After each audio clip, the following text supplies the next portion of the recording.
आज जो चीज हम सीखने जा रहे हैं वो है आपके पास parallel combination of resistors. Resistors basically एक ऐसी डिवाइस है जिसके पास एक प्रॉपर्टी होती है जिसे हम रेजिस्टेंस कहते हैं। तो रेजिस्टेंस बेसिकली क्या करती है कि वो रेजिस्ट करती है चार्जेस के फ्लो को, यानी कि चार्ज को फ्लो नहीं होने देती, यानी कि करंट को फ्लो नहीं होने देती। क्योंकि जब चार्ज फ्लो करते हैं तो असल में करंट बनता है। अब पैरेलल कॉम्बिनेशन ऑफ रेजिस्टर्स का क्या मतलब है, आइए उसको एक एनिमेशन से समझते हैं। ये एनिमेशन मैंने PhET dot Colorado dot EDU की वेबसाइट से उठाई है, जिसके अंदर आप देख सकते हैं कि एक ये बैटरी है जो कि 9 वोल्ट्स की है, फिर एक ये रेजिस्टेंस लगी है जो कि 5 ओम की है, फिर एक ये रेजिस्टेंस लगी है जो कि 20 ओम की है, और फिर एक ये रेजिस्टेंस है जो कि 50 ओम की है।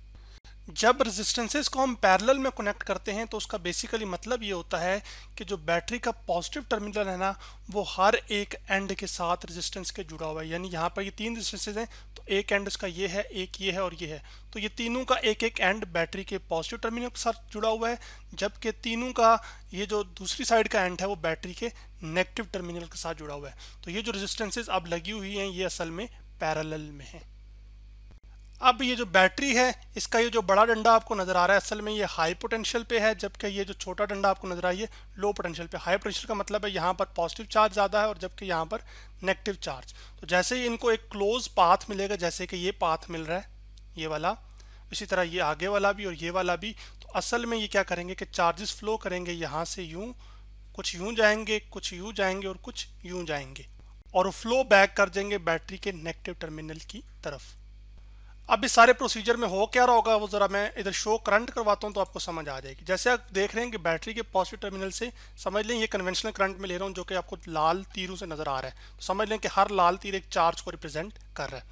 तो अब यहाँ से चार्ज फ्लो कर रहा है, कुछ चार्ज यहाँ से यूँ जा रहा है। अब इस पॉइंट पर आकर ना आप ये देख रहे हैं कि चार्ज जो है वो टूट रहा है इन सेंस है कि कुछ चार्ज इधर जा रहा है जबकि कुछ चार्ज इधर जा रहा है। यानी कि आपके पास इस रेजिस्टेंस में से जो करंट पास होगा या जो इस रेजिस्टेंस में से करंट पास होगा वो मुख्तलिफ होगा। क्यों? क्योंकि इस रेजिस्टेंस में से मुख्तलिफ चार्ज पास हो रहा है जबकि इस रेजिस्टेंस में से क्या कर रहा है, मुख्तलिफ चार्ज पास हो रहा है। इसी तरह इस पॉइंट पर जब कुछ चार्ज पहुंचेंगे तो कुछ इधर चले जाएंगे और कुछ आगे चले जाएंगे।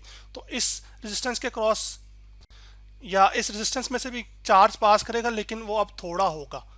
क्यों थोड़ा होगा? क्योंकि इसकी रेजिस्टेंस 50 ओम है। जहाँ पर रेजिस्टेंस ज़्यादा होती है वहाँ पर चार्ज फ्लो कम होता है। यहाँ पर रेजिस्टेंस कम है ना, 20 ओम है, तो आपके पास चार्ज ज़्यादा फ्लो हो रहा है, जबकि यहाँ पर सबसे ज़्यादा चार्ज फ्लो हो रहा है। क्यों? क्योंकि आपके पास यहाँ की रेजिस्टेंस सबसे कम है।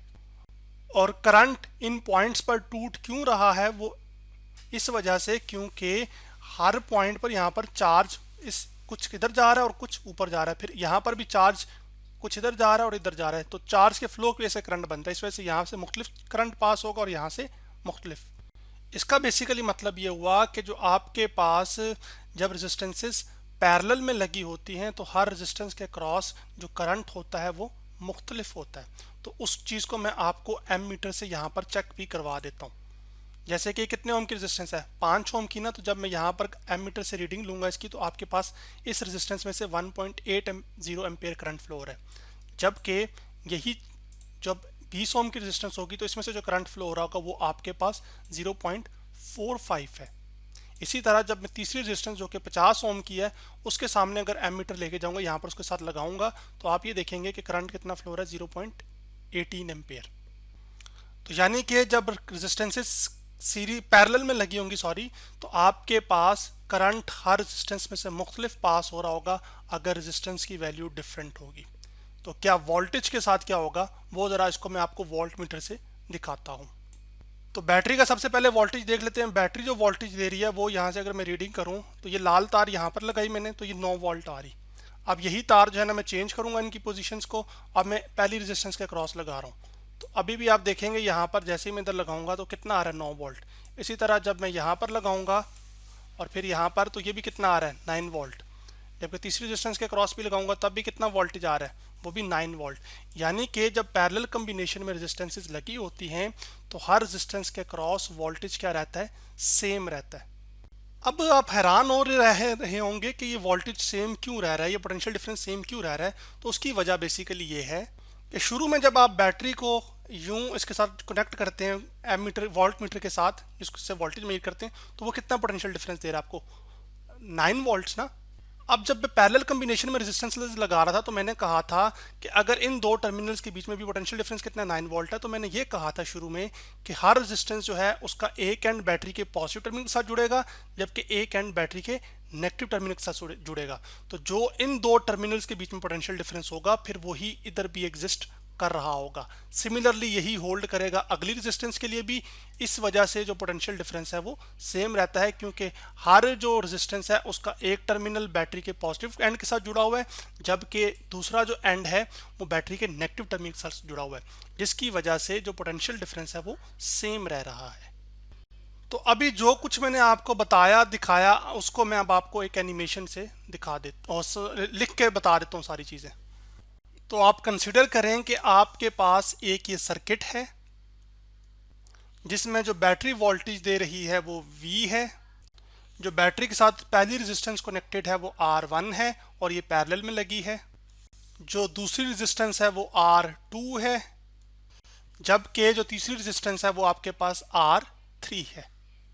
और बैटरी से जो करंट फ्लो हो रहा है वो यहाँ पर I है, तो उसको जो है मैं कन्वेंशनल करंट ले रहा हूँ तो पॉजिटिव चार्ज के फ्लो की वजह से, तो इस डायरेक्शन में। अब इस पॉइंट पर आकर वो जो चार्ज है कुछ इधर जाएगा और कुछ इधर जाएगा, तो यानी कि करंट क्या हो जाएगा? डिस्ट्रीब्यूट। तो फिर पहली रेजिस्टेंस में से जो करंट पास होगा वो I1 होगा, जबकि सेकंड जो रेजिस्टेंस है उसमें से करंट क्या पास होगा? I2, जो कि आपने एनिमेशन में भी देखा था, वो करंट्स मुख्तलिफ थे। जबकि जो तीसरी रेजिस्टेंस में से करंट पास हो रहा है वो I3 है। तो आपने ये देखा था एनिमेशन के अंदर जो वोल्टेज था across each resistor R1, R2 और R3, वो क्या था? वो सेम था और वो इक्वल है वो वोल्टेज के जो बैटरी ने दिया, जो कि असल में V है। यानी कि जो V है आपके पास, जो बैटरी वोल्टेज दे रही है, वो इक्वल है आपके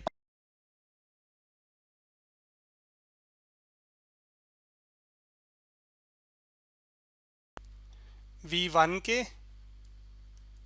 इक्वल है V2 के और इक्वल है V3 के। V1 voltage across resistance R1 है, V2 वोल्टेज अक्रॉस R2 है और V3 voltage across resistance R3 है।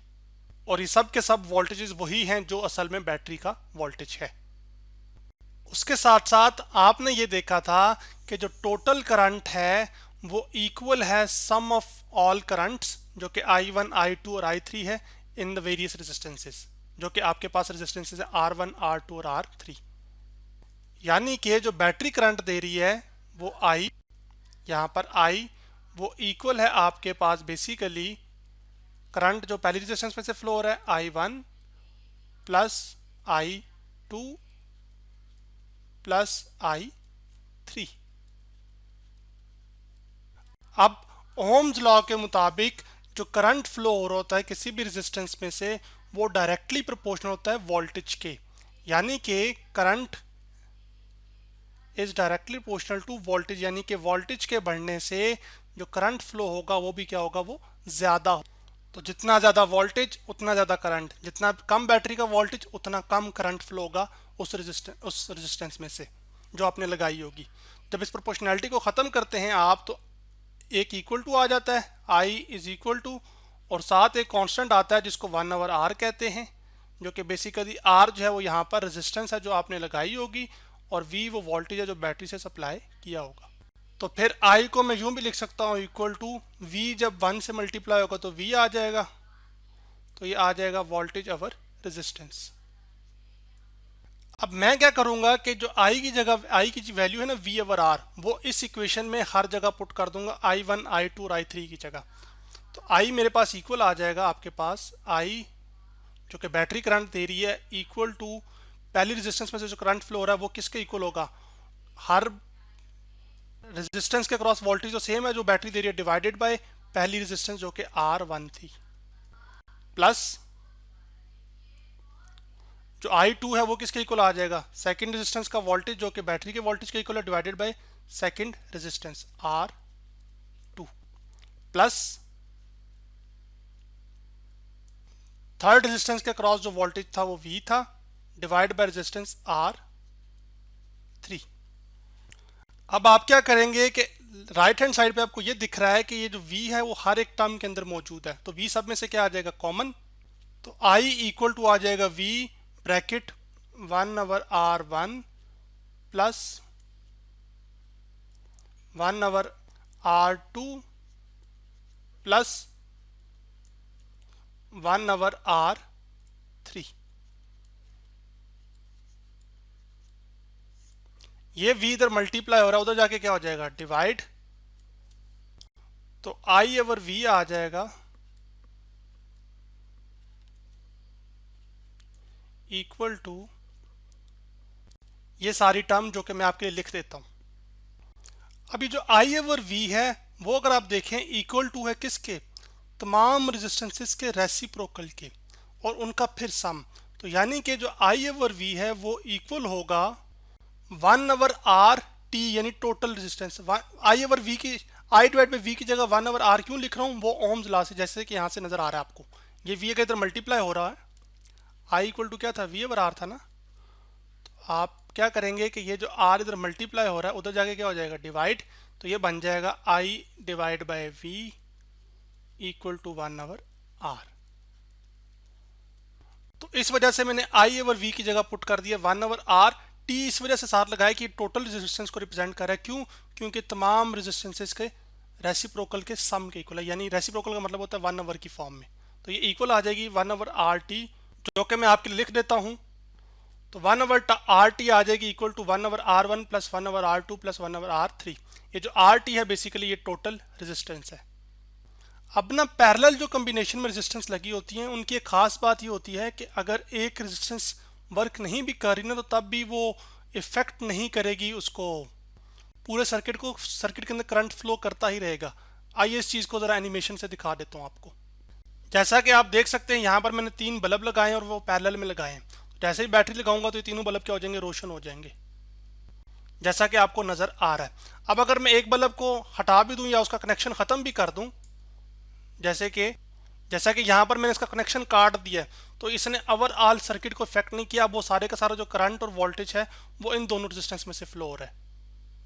इसी वजह से आपके घरों में जो कनेक्शन किए जाते हैं ना वो पैरेलल होते हैं। एक अगर सॉकेट ख़राब हो भी जाए तो दूसरी सॉकेट पे उसका कोई इफेक्ट नहीं पड़ता। लेकिन अगर ये काम मैं सीरीज में करता, जैसे ये 2 बल्ब सीरीज में लगे हैं, एक के साथ एक जुड़ा हुआ है, तो इसमें अगर एक कनेक्शन ख़राब होगा तो सारे का सारा सर्किट काम करना बंद कर देगा, क्योंकि करंट को फ्लो करने के लिए क्लोज पाथ नहीं मिलेगा। जैसे कि यहाँ पर आप देख रहे हैं दोनों बल्ब भी अब नहीं जल रहे, हालांकि कनेक्शन मैंने एक का काटा है। पैरेलल में ऐसा नहीं होता। इसी वजह से घरों की जो वायरिंग होती है वो पैरेलल कम्बिनेशन में होती है, सीरीज वायरिंग नहीं होती वो। तो आज हमने क्या सीखा कि हमने पैरेलल कम्बिनेशन ऑफ रेजिस्टर्स के बारे में पढ़ा, जिसमें हमने ये जाना कि जो हर रेजिस्टेंस में से जो करंट फ्लो हो रहा होता है वो मुख्तलिफ होता है अगर रेजिस्टेंसेस मुख्तलिफ होंगी, और जबकि जो वोल्टेज होता है वो हर रेजिस्टेंस के क्रॉस सेम होता है और वो वही वोल्टेज होता है जो बैटरी ने दिया होता है।